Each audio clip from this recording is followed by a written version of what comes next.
have two artists here, Abhijit Gupta and Soundarya Ramachandran. And at the end of the sofa here, Devraj Sanyal of Universal Music in India. And we wanted to, as Patty mentioned, just talk a little bit, if I can keep this microphone on my ear.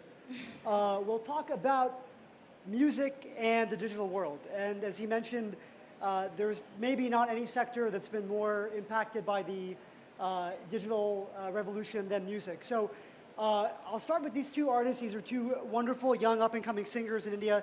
Tell us both, Abhijit and Soundarya, how you guys, before you became better known, as you were struggling to become, make your music career, how did you use digital tools? How did you try to put yourself out there, market your talents in this new world? Hey everyone, so my name is Abhijit Gupta, and I think there's two broad parts to how a musician uses technology. So one is creation, and then the other is publishing. So I think technology is something that I've personally used a lot, even for the creation aspect, whether it's YouTube tutorials to learn music, get inspiration from people I subscribe to, whether it's listening to Spotify to discover, other independent artists, get sounds from them, using applications like GarageBand to create my own tunes. So that the whole creation aspect was that, and for years I toyed around with these tools to kind of make music. And then we moved to the publishing aspect, like ever since MySpace and Reverb Nation to now iTunes, YouTube. So I think all around we've used technology to kind of build music, make music, as well as publish music. So yeah. So today, artists of the digital artists, we don't just sit back and wait for somebody to come to us. We go to the market out there, and in the day and age that we live in, there's everything that we do that is always online oriented, because we can get to a crowd that we never thought that we could get to. And these things like TuneCore, Spotify, Ghana, Savan, all these things help us put our music out there. And I started off as a YouTube artist with 5 subscribers, and today, about 2-3 years ago, and now it's around 900 subscribers. So this is not me it didn't start with me just being at a stage and performing. It started with me putting my music out there. So I thought YouTube was a big help, and similarly, I think a lot of other channels as well help us do that. So with all this content out there, Devraj, as a label, what does that mean for how you then go out? Because ultimately you're trying to find the next big artist. Always. With this glut of content out there, how do you sift through it? How has that changed the job of the label? For us, for the longest time, over the last 20, 30 years, finding music was tough. You needed scouts who would physically go to a Blue Frog equivalent back then, actually listen to weekend gigs and then find an artist. Today, it's no longer the case. Case in point, these two in India's first ever all-English hunt, we only use YouTube. That was it. YouTube for video, which is the new audio, SoundCloud, Bandcamp, whatever have you. But the entire filtering process for something which is mainstream television actually came completely from digital. So for us, I think, gone are the days. I mean, of course, there still is a bit of physical that we always do, because, ultimately we want to see what the person sounds like live, to see the musicality and the personality of the human being, which sometimes doesn't often enough translate onto the screen. But for us, I think 80% of it is now all digital. Whether it's a platform, whether it's video or audio, everything is digital. Talk a bit about, because as there is all this content out there, talk a bit about for the consumer side of things. Obviously, there's much more selection, but the consumer has also become very sensitive and conscious about what he or she likes in the market. So as an artist, what does that mean for you and how you present yourself, whether it's on YouTube or any platform? Someone can decide in 10 or 20 seconds if they like your work or not, and they can move on. So what do you have to do to kind of get in the ears of these folks and really kind of ensure that you're being listened to that way? So I think the gentleman who was on previously said, I think I got the stat right, I heard it right when he said, the attention span of people on mobile and online is 8 seconds, as per the latest survey. So we have to make sure that our content, everything we produce, is interesting, is really interesting from the word go. So whether it's a music video, a homemade music video, or whether it's just a song, it's got to be something that's really, really engaging right from the word go. So that's something we work on a lot. I personally work on a lot. It's not just producing music and putting it out online. It's not just making a video and throwing it up online and with a song attached to it. But it's something, in those first 10, 15 seconds where, I introduce myself or introduce some of the gear I use on some of my YouTube videos. Or maybe I give a backstory to why I'm about to sing this song. So it kind of captures the audience, and then you have them, once you've got them in the first 10, 15 seconds, then they're going to watch your content for the full 3 minutes and maybe even subscribe. So. For me, it's all about quality, and I do believe that in today's world, a lot of the music that we listen to is watched, and that's hence the music videos, and sometimes people will just keep listening to that song because of the music video, and that kind of like connects at some point, they'll get hooked onto the song. So I do believe that quality is a very important aspect, and it doesn't matter how much money we invest in a song and how talented it is and how good it is. If the quality is not good, I don't think it will be easy for a consumer to be engaged in the process. So I believe in quality. I think my job description reads, apart from everything else that I do, is we're supposed to be the hit maker, the hit finder, right? But the truth of the matter is that there is no such formula. It's as much like saying you're going to pay money for something to go viral. At the end of the day, and this is going back to Soundarya's point, is that a hit is a hit is a hit because it's a good song is a good song is a good song. But what happens in today's day and age, in this highly shortened attention span, there are three parts to it, right? So we're using tech for all three of them, and I think it's a tech conference, so it's the right platform to talk about it. These guys, when they made music, or their predecessors 5 years ago, didn't make music digitally. It was all analog. Now, the music making process is completely digital. Whether you're using Logic or Pro Tools or whatever, apart from the physical instruments you're playing, and even very often those 90% are digital, right? But the real trick is how you market it and where you put it. It's no point having the greatest song in the world if he and she, no matter which geography they are, in India or all over the world, they can find it in a second. So in our world, discoverability has now become the bane of our existence because making is fine. Marketing, if you have a decent budget and the song is great, you can. Distribution's easy. How you make it incredibly attractive overall from a positioning point of view is how good your system is. But discoverability is the one thing that people haven't figured out it yet. And that is where I think tech is now going to play a huge part. Meeting a young startup kid who I just met, ex-Twitter, making a new app called Treble. All they're doing is curated, so there's a social algo that reads my music choices and serves to me directly my kind. So I like jazz, I like rock, I like metal. It gives me a 20-second or 15-second cuts of 20 songs that they think I would like, and it serves it to me directly. That is where I think this adoption of, assuming that is, we're not robots anymore, and there is, as humans, we are very dynamic, and for the social world to sort of interweave into our fabric and understand us as human beings and serve me what I need to see right there, that is where I think this fourth factor is going to be hugely important. Tech will come and decide discoverability for me. Content no longer needs to be pushed. Of course, it's going to be pushed till the end of time. But if it can come and find me, that is where the joy is. And I think that is one facet that minus technology, it's next to impossible. So, both these two young artists made it big when they appeared on the Colors Divinity program, The Stage, a couple of months back.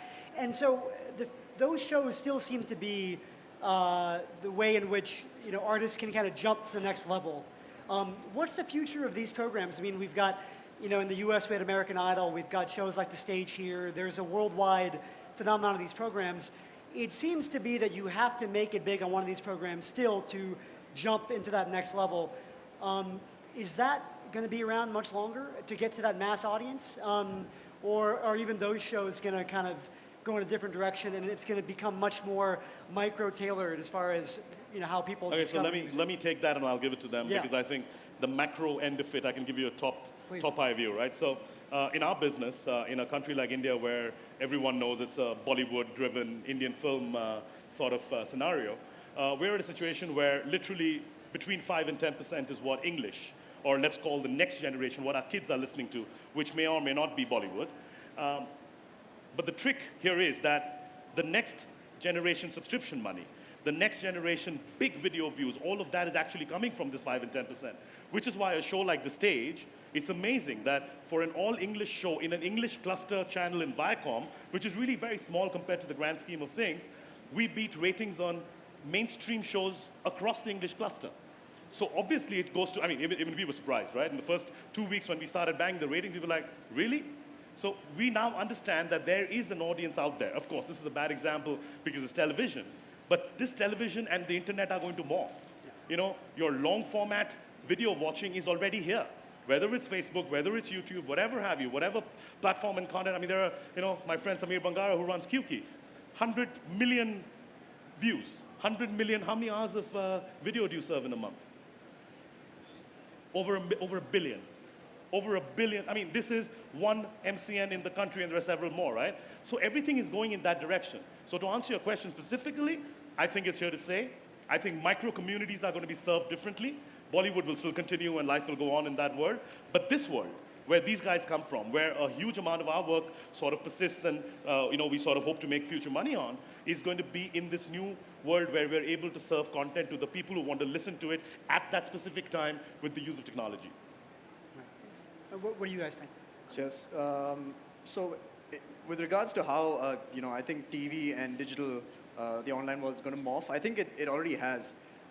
You know, even the stage, the show that we were on, I mean, a little bit of anecdotal evidence here is necessary. It's because I only know what, you know, I've heard from my fans and from the different viewers. I would say about 60 to 70% of my fans actually caught the show on YouTube.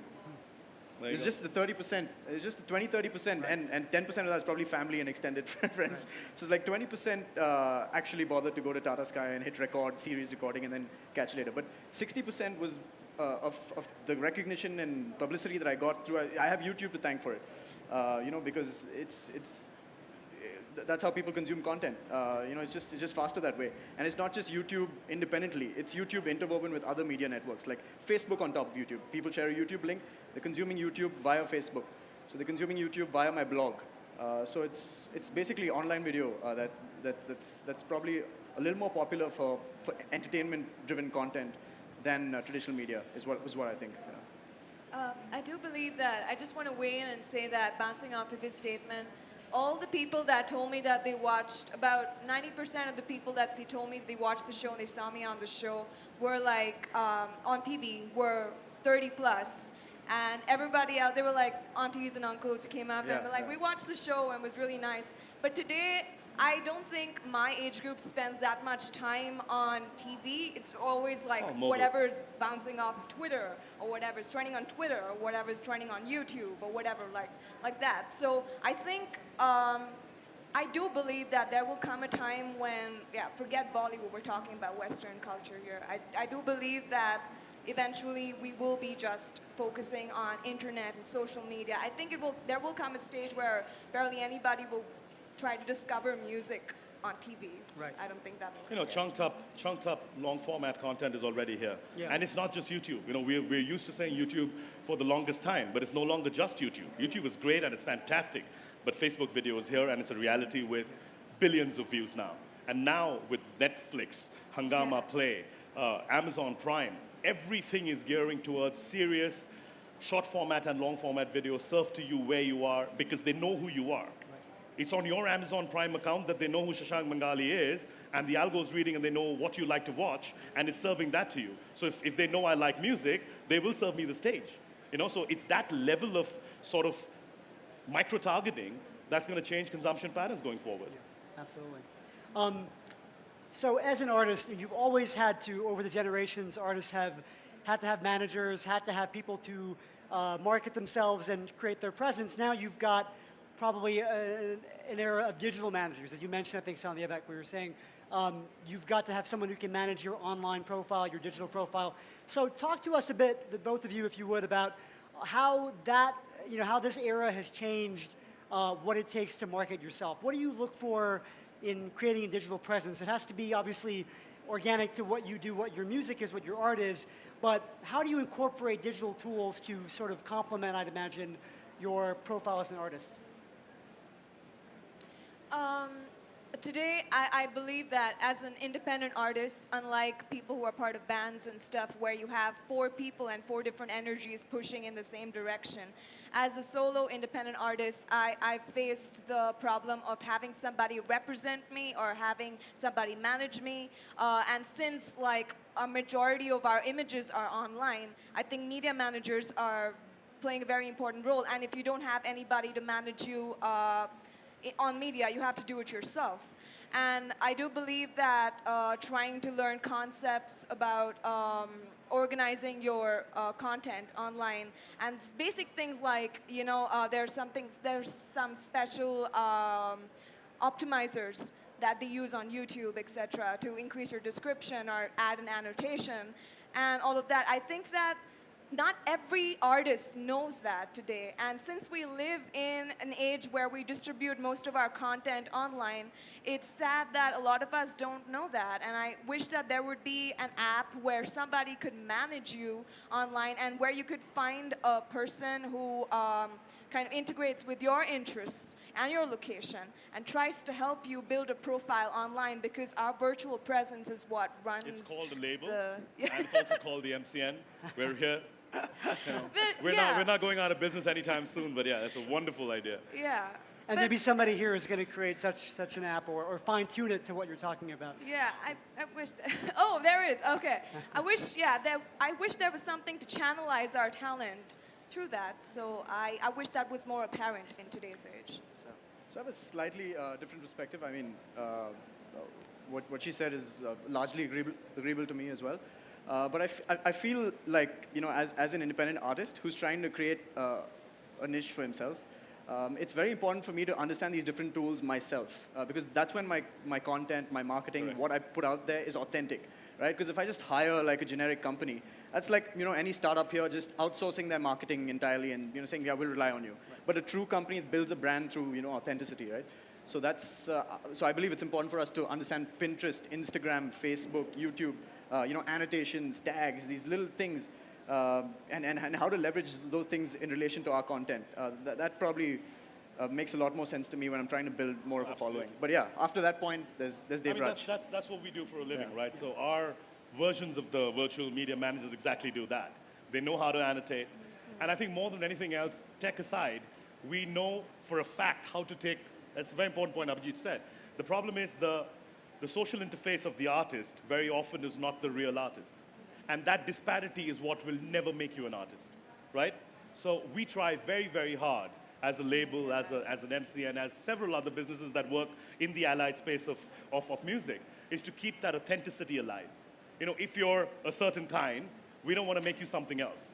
It's not worth putting some makeup and making you look different, to sound intelligent, because the minute you take the authenticity out of the artist, it's the beginning of the end, right? So as labels, I mean, we've worked very, very hard, and we've seen tangible results, right? I mean, in a non-video world, I was talking to my colleague earlier this morning, incredible artist from Pakistan called Zoe Vikaji, really great music. And she's one of those artists who were like, this is me, take it or leave it, right? And we just took exactly what she was and represented her on every distribution platform you can think of. Lo and behold, in 2 months, she's trending at 4 or 5 million streams. Unknown artist from Pakistan doing 5 million streams on Savan or Ghana, one of them, I can't remember which one. It's just incredible. So the proof that it can be done with authenticity, with them knowing, and with the artist having full control, it's not like the label takes over and says, hey, this is what I'm going to do. No, the artist is in the know. We train them. They help us do it. It's a collaborative effort, right? If there is that kind of sync between artist and label, you can absolutely do wonders. And we're seeing it every single day with our artists. Great. I think we'll have to end it there on the note of authenticity, which is really crucial to the DNA of the digital age. It's the right place to stop. So I want to thank again Devraj, Soundarya, Abhijit. Thank all of you for coming out. And if you'd like to manage one of these guys, you may have a fight with Devraj at the end of it. But I think we have some great prospects for collaboration with artists in the digital world going forward. So thank all of you. Thanks. Thank you, Shashank. Thank you. Thanks, guys.